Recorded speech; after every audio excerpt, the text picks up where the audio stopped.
La periodista Anabel Hernández, que es probablemente la principal o una de las principales fuentes de información con todo lo que respecta al fenómeno del narcotráfico en México, reveló ayer que la Barbie, quien fue arrestado en tiempos de Calderón, pues no era otra cosa sino un agente encubierto de la DEA, de la Drug Enforcement Agency de los Estados Unidos.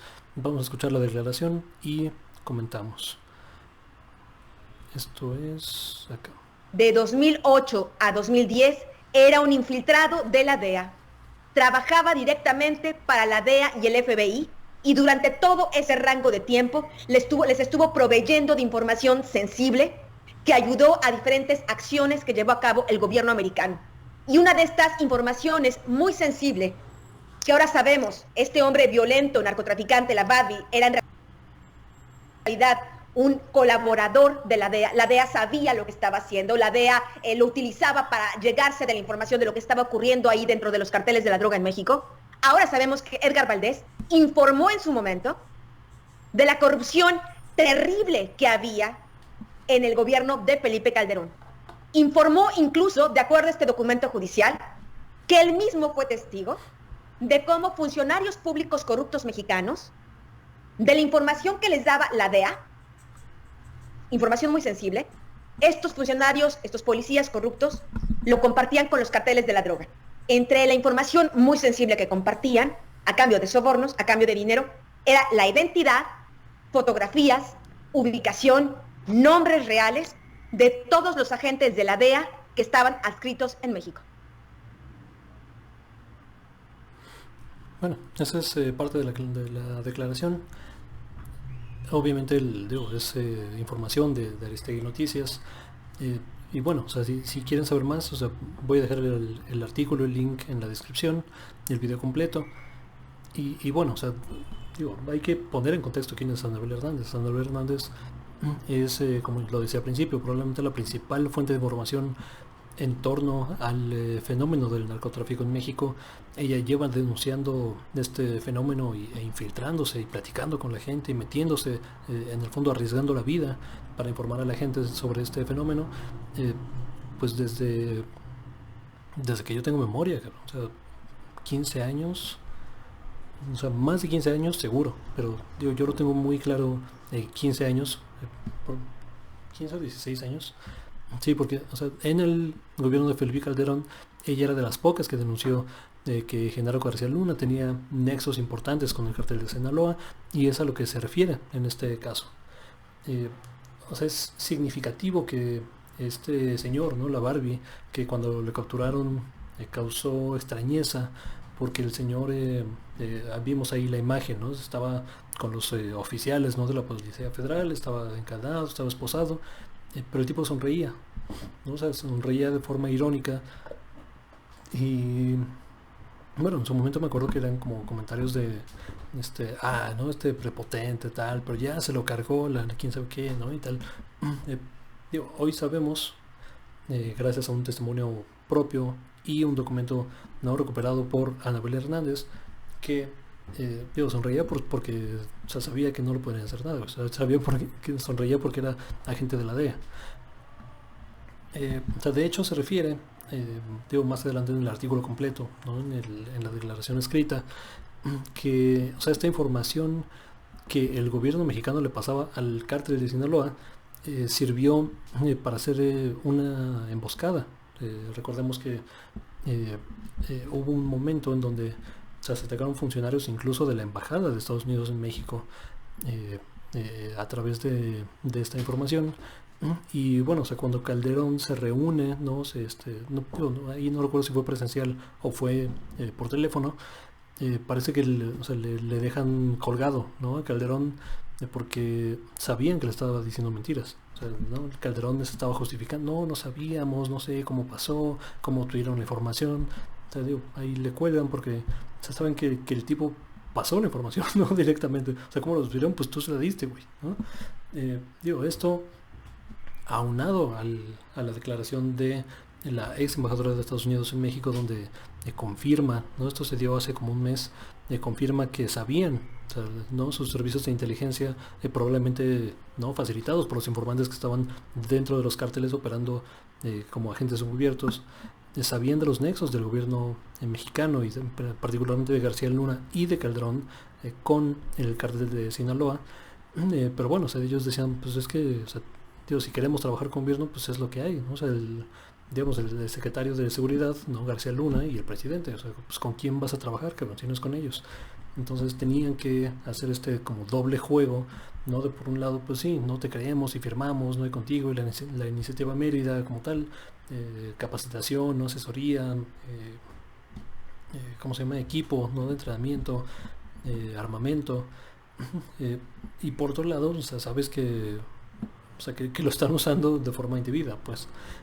Eh, digo, esto, eh, digo, o sea, lo de García Luna también no se había hablado en este canal, por lo menos hasta que avanzaran, ¿no? Un poco más las investigaciones, pero bueno, o sea, es clarísimo que García Luna tenía nexos con el narcotráfico, eh, digo, particularmente con el cártel de Sinaloa, que es quien se volvió un monstruo, ¿no?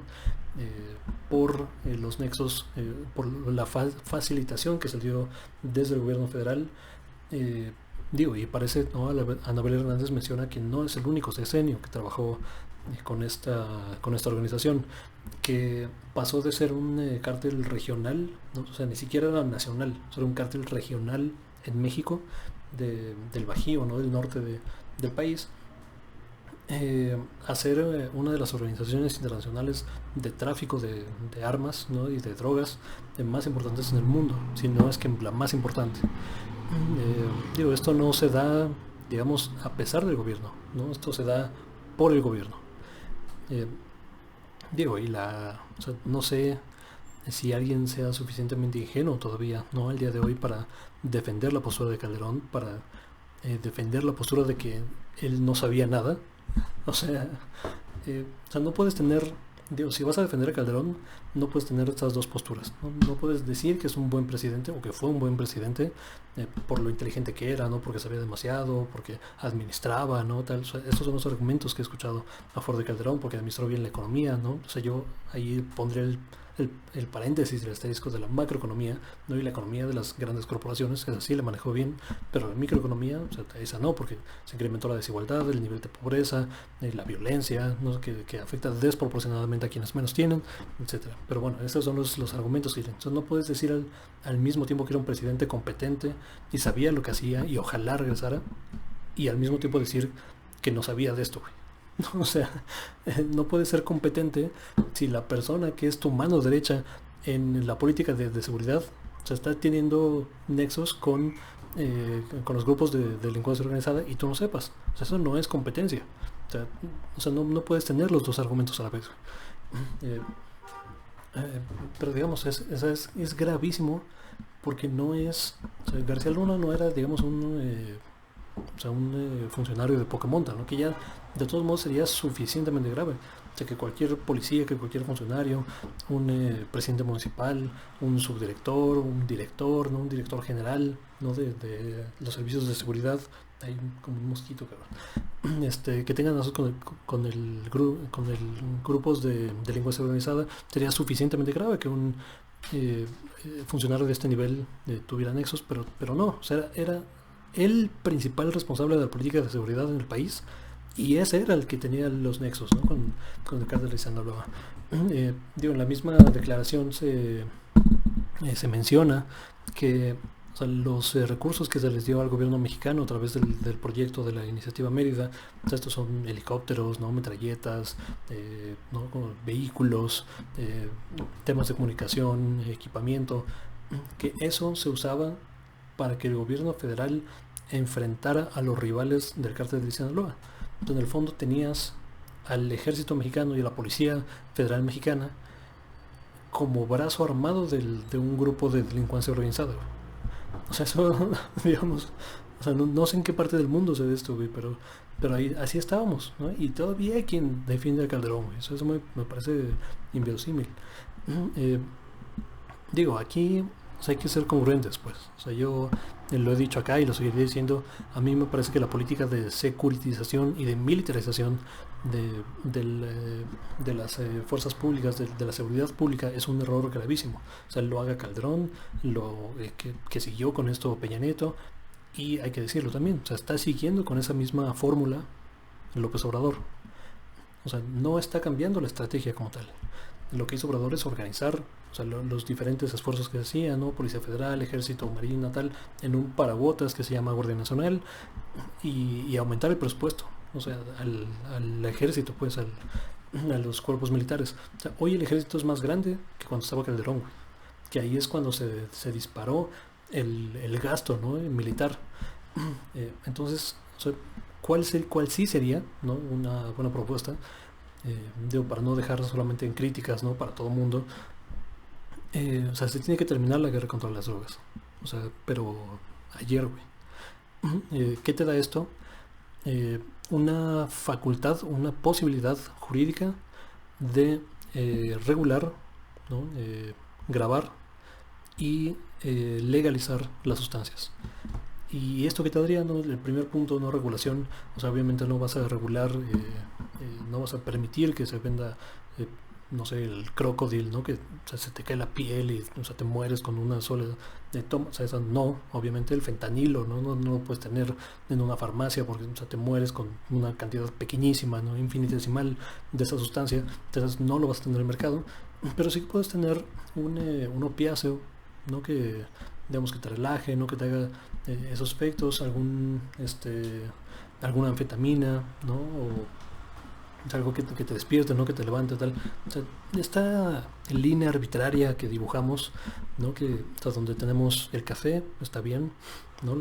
La taurina o las cosas estas que tienen el Red Bull, ¿no? Que además tienen dosis letal, porque literal te puede dar un paro cardíaco si eres suficientemente sensible o tomas una dosis exagerada de este tipo de sustancias, o sea, te puedes morir. Tenemos el alcohol que está perfectamente legalizado. Pero de ahí dibujas la línea, ¿no? Y no, pues marihuana no, o sea, esa es ilegal, ¿no? Por ejemplo, o la cocaína no, o sea, esa es ilegal. O sea, ¿cuál es? O sea, no hay es una línea totalmente arbitraria, güey, ¿no? Y bajo la idea o sea, de quitar el paternalismo gubernamental, que además este sería un argumento de derecha o libertario, es decir, pues es la libertad individual de cada individuo. Si quiere comprar un producto para alterar su conciencia, hacerlo. O sea, ¿cuál es el problema? Digo, es una cosa que afecta al individuo, ¿no? Es una decisión personalísima. Ahora, claro, o sea, se puede volver obviamente un problema, y digo, existen los casos donde se destruye la familia y tal, los casos de adicción como tal, pero para esos se tratan, ¿no? O sea, una vez regulando, legalizando y grabando las sustancias, o sea, de esos mismos recursos que te generan las sustancias, pues pagas, ¿no? Un programa federal para prevención de consumo y para tratamiento, ¿no? De las personas que realmente necesitan ayuda. Hay estudios, digo, grandemente documentados y o sea, revisados, ¿no? De estos peer review, ¿no? Donde tus pares te revisan para ver si confirman o no tus mismos hallazgos, que revelan que solamente el 20% de las personas que consumen cualquier tipo de sustancias tienen algún problema de adicción con ellas. Y digo algún problema porque ese 20% no es que todos se vayan a la mierda y destruyen su familia, ¿no? Y golpean a su familia. O sea, no. O sea, de ese 20%, puede ser que, no sé, que un 5% por consumir algunas sustancias se levantó un poco más tarde y llegó tarde a trabajar. O sea, esa ya es una de las definiciones de adicciones. Cuando por consumir, ¿no? La sustancia a la que eres adicto, eso interfiere en tu vida laboral, no en tu vida social, en cualquier otro aspecto de tu vida, ahí ya empieza a ser un problema, ¿no? Entonces este 20% se divide entre los que, o sea, no sé, llegan tarde al trabajo o a la escuela o dejan de ir a algún lugar para consumir, hasta los casos más dramáticos, que es un porcentaje pequeño, o sea, debe ser entre 5 o menos de 5% los que de verdad son casos dramáticos, que son los que representan en televisión, ¿no? Y tal. Ahora, ¿cómo ayudaría todo esto al tema de seguridad? Muy sencillo, o sea, sacas del mercado negro una sustancia. O sea, y todo el problema se resuelve. O sea, le quitas los incentivos a las personas para generar más violencia por esa sustancia. Y tenemos el ejemplo histórico de la prohibición en Estados Unidos. Recordemos que muchos años ellos tuvieron el alcohol como una sustancia prohibida a nivel federal. ¿Qué provocó esto? Que las mafias, o sea, fueran mucho más grandes y que vendieran esto, y además la gente se muriera por alcohol adulterado. O sea, hoy en día que alguien se muera por alcohol adulterado o sea, es rarísimo. O sea, eso casi no sucede. Digo, sucedió, por ejemplo, incluso en México, lo acabamos de vivir. Tuvimos ley seca, ¿no? Unos días, bueno, no ley seca como tal, pero se detuvo la producción de alcohol y entonces hubo una ley seca de facto, ¿no? Que además algunos se brincaron la regulación, pero eso es otro tema. Y en ese periodo, o sea, en semanas de haber parado la producción de cerveza, hubieron casos de intoxicación por alcohol adulterado. O sea, no hace falta mucho para ver la evidencia y decir, pues claro, güey, o sea, si no está regulado, pues eso es el viejo eso es el más fuerte, pues gana. ¿Y quién va a ser el más fuerte? Pues quien tenga más fuerza, no quien tenga más armas. Los problemas los vas a solucionar en la calle con armas de fuego. ¿Qué pasa cuando es regulado? O sea, los problemas se van a solucionar con traje y corbata en una corte. O sea, ¿cuándo has visto a sicarios de Pepsi peleando contra sicarios de Coca-Cola? ¿No? O sicarios de Grupo Modelo con sicarios de Grupo Moctezuma, ¿no? Por ejemplo, o sea, pues no existe eso, pues. Es inverosímil que eso exista, porque las dos son sustancias legalizadas, grabadas y reguladas. Y esto tendría que pasar también para todas las sustancias que no están reguladas ahora.